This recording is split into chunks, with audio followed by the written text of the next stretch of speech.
Question number 2 दिया हुआ है कि आकृति में त्रिभुज ODC और त्रिभुज OBA समरूप हैं। ये समरूप का चिन्ह होता है। तो ये त्रिभुज जो ODC दिया हुआ है वो OBA के समरूप है। ये त्रिभुज और ये त्रिभुज दोनों समरूप हैं। अगर समरूप होता है तो उनके संगत कोण या संगत भुजाएं बराबर होती हैं। फिर आगे लिखा है कि BOC बराबर 125 डिग्री है। ये BOC है और इसकी वैल्यू 125 डिग्री है। और CDO बराबर 70 है। ये CDO है और इसकी वैल्यू 70 डिग्री दी हुई है। इसके बाद हमें 3 कोण निकालना है। एक DOC निकालना है, एक DCO निकालना है और OAB निकालना है। हमें 3 कोण फाइंड करना है इस त्रिभुज के माध्यम से। तो सबसे पहले ये हमें दिया है कि ये त्रिभुज और ये त्रिभुज दोनों समरूप हैं। तो हमें ये पता चल गया कि जो संगत कोण होंगे वो बराबर होंगे। एक चीज़ और दे रखी है कि BOC बराबर 125 है।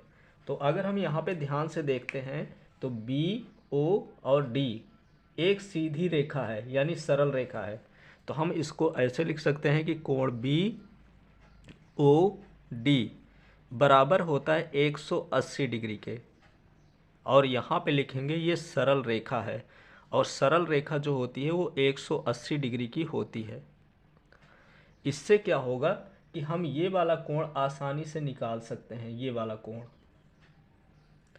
अब यहाँ पे BOD में 2 कोण बन रहे हैं। एक तो बन रहा है DOC और दूसरा बन रहा है COB।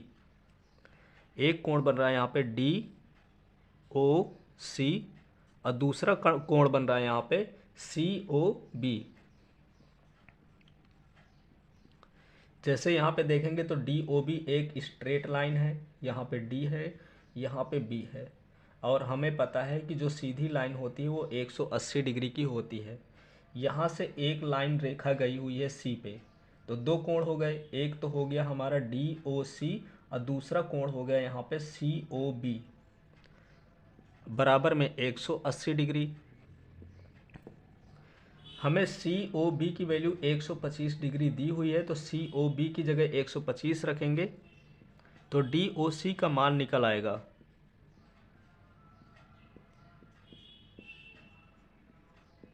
तो ये 125 इधर आएगा तो ये घट जाएगा। तो कोण DOC बराबर हो जाएगा 180 डिग्री माइनस 125 डिग्री। अब इनको हमें घटा देना है तो कोण DOC बराबर आ जाएगा यहाँ पे 55 डिग्री के। इस प्रकार से DOC का मान आ गया यहाँ पे 55 डिग्री। अब हमें यहाँ पे पता चल गया कि ये वाला जो कोण है वो 55 डिग्री है। तो एक कोण हमें पता चल गया। अब हमें निकालना है यहाँ पे कोण C कि इसकी वैल्यू कितनी है। तो इसका स्क्रीनशॉट ले लीजिए।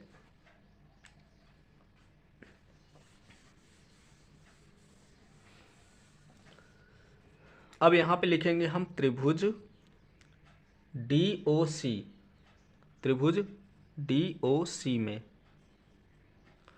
तो हमें पता है कि त्रिभुज के तीनों भुजाओं का योग जो होता है, त्रिभुज के तीनों भुजाओं के कोणों का जो योग होता है वो 180 डिग्री होता है।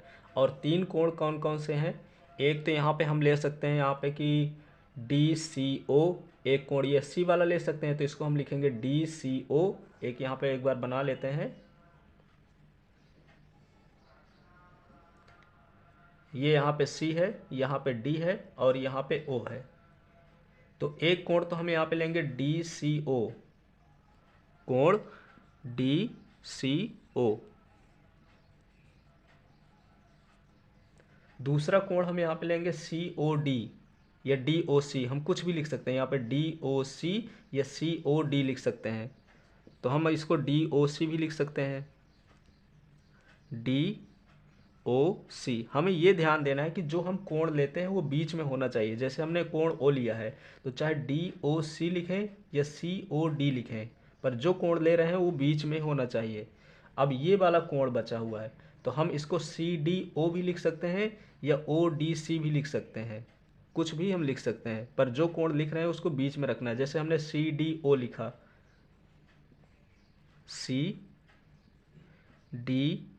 लिखा। और इन तीनों कोणों का जो योग होता है वो 180 डिग्री का होता है।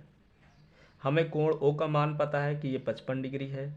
इसका मान भी दिया हुआ है 70 डिग्री है। हमें ये वाला कोण निकालना है, यानी कि डी सी ओ की वैल्यू निकालना है। तो यहाँ पे लिखेंगे कोण डी सी ओ। डी ओ सी की वैल्यू दे रखी है यहाँ पे, डी ओ सी की वैल्यू है 55 डिग्री, और सी डी ओ की वैल्यू यहाँ पे दे रखी है सी डी ओ यानी कि 70 डिग्री।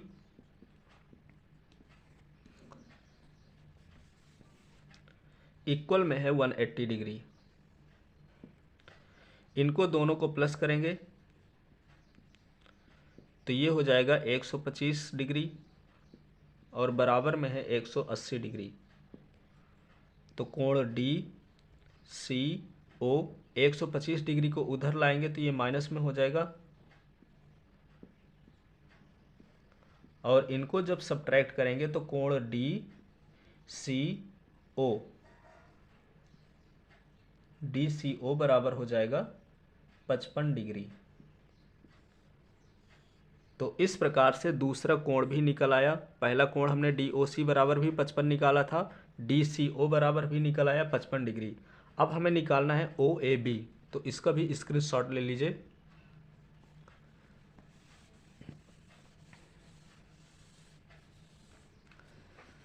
अब हमें ओ ए बी का मतलब हुआ कि हमें यहाँ पे दिया हुआ है कोण ओ ए बी, तो हमें कोण ए का मान निकालना है और कोण ए यहाँ पे बन रहा है। तो सबसे पहले हम क्या देखेंगे कि यहाँ पे जो 55 डिग्री है तो ये वाला जो कोण होगा वो भी 55 डिग्री होगा और इनको शीर्षाभिमुख कोण कहेंगे। या हम यहाँ पे ये देखेंगे कि ओडीसी जो है समरूप है इसके, तो जितना कोण ये वाला बनेगा उतना कोण ये बनेगा। पर हम यहाँ पे लिख देंगे कि जो कोण ए ओ बी है, कोण ए ओ बी है वो पड़ेगा सी ओ डी के बराबर, और सी ओ डी जो कोण दिया हुआ है वो 55 डिग्री दिया हुआ है। इसको हम लिखेंगे शीर्षाभिमुख कोण, शीर्षाभिमुख कोण।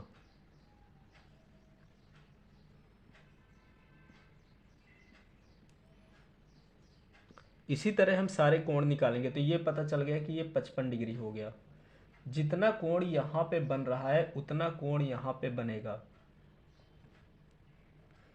ये तो हमें शीर्षाभिमुख कोण निकालने की आवश्यकता ही नहीं है, इसको हमें सिर्फ ये पता है कि जितना कोण यहाँ पे बन रहा है उतना कोण ये होगा, क्योंकि ये दोनों कोण जो होंगे एकांतर कोण होंगे, यानी कि डी सी ओ या डी सी ओ, कोण डी सी ओ होगा ओ ए बी के बराबर, और इसका जो मान आया था वो 55 डिग्री आया था। और यहाँ पे रीजन भी लिख देंगे कि क्यों 55 डिग्री है, क्योंकि ये जो कोण सी है कोण ए का एकांतर कोण है, एकांतर कोण। संगत कोण भी लिख सकते हैं, क्योंकि कोण सी का जो संगत कोण बनेगा कोण ए पर बनेगा, कोण डी का संगत कोण यहाँ पे बनेगा और इसका संगत कोण यहाँ पे बनेगा। इसके 2-3 तरीके हैं निकालने के, जैसे ये 55 डिग्री है तो ये भी 55 डिग्री होगा। अब इसके बाद अगर हम देखेंगे तो जितना कोण यहाँ बन रहा है उतना कोण यहाँ बनेगा, जितना कोण यहाँ बन रहा है उतना कोण यहाँ बनेगा। तो हमें सिर्फ पता है कि ये वाला कोण और ये कोण एकांतर कोण होता है, तो हमें निकालने की आवश्यकता नहीं है। जितना कोण सी होगा उतना कोण ए होगा। अब कोण सी का जो मान आया है वो 55 डिग्री आया है, तो कोण ए भी 55 डिग्री होगा, क्योंकि ये दोनों एकांतर कोण हैं और एकांतर कोण जो होते हैं वो बराबर होते हैं। इस प्रकार से यहाँ से क्वेश्चन नंबर 2 कंप्लीट हो गया। अब सॉल्व करते हैं क्वेश्चन नंबर 3।